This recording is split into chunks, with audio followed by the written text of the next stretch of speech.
لغاية دلوقتي مفيش علاج نهائي للسرطان، وهل فعلا شركات الأدوية لقوا علاج نهائي للسرطان ومخبيينه عشان يفضلوا يعملوا فلوس من الأدوية والكيماوي؟ قبل ما أجاوبك على السؤال ده عايز أسألك سؤال، إيه الفرق بين الملك حسين وستيف جوبز؟ الاتنين كانوا مليارديرات وللأسف الاتنين ماتوا بسبب السرطان، على الرغم من امتلاكهم فلوس كتير قوي. لو قعدوا يجيبوا أدوية الدنيا كلها مش هتخلص، ممكن كمان الفلوس دي يشتروا بيها معامل تفضل تصنع عليهم أدوية مخصوص عليهم، وبرضه ماتوا من السرطان. ونرجع للسؤال اللي محدش عارف إجابته لغاية دلوقتي، ليه لغاية دلوقتي مفيش علاج نهائي للسرطان؟ واصبر، في اخر الفيديو هجاوبك على السؤال التاني. السرطان مش فيروس ولا ميكروب، السرطان هو جسمك بيهاجم جسم، بمعنى ان خليه واحده بس بتبدا يحصل فيها خلل في الجينات وتبدا تتكاثر بشكل مجنون، ومن هنا بيبدا يتكون الورم. مشكله السرطان انه بيختلف من شخص للتاني ومن عضو للتاني، يعني سرطان الرئه غير سرطان الثدي غير سرطان البروستاتا، كل واحد مختلف وكل واحد ليه طفره جينيه معينه. يعني في علاج ممكن ينفع لمريض ما ينفعش لمريض تاني. يعني لو قلنا على سبيل المثال ان احنا عملنا علاج لسرطان الثدي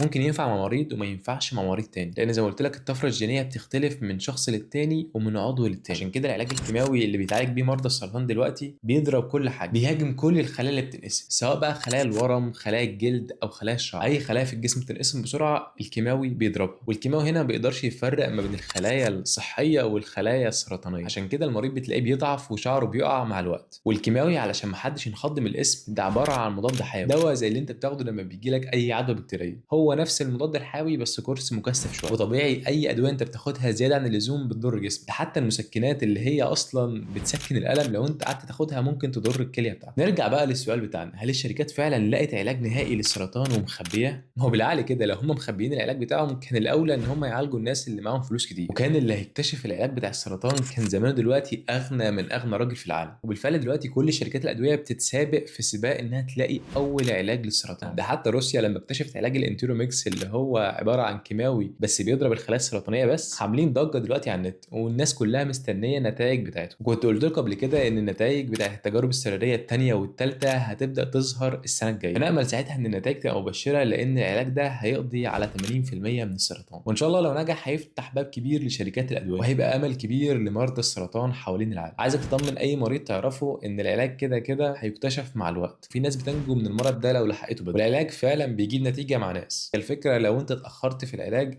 بيكون صعب، لكن لو انت لحقت من الاول نسبه الشفاء بتكون عاليه جدا. وبس كده، اتمنى اكون وصلت لك المعلومه صح. ابعت بقى الفيديو لاي حد تعرفه وخايف على صحته.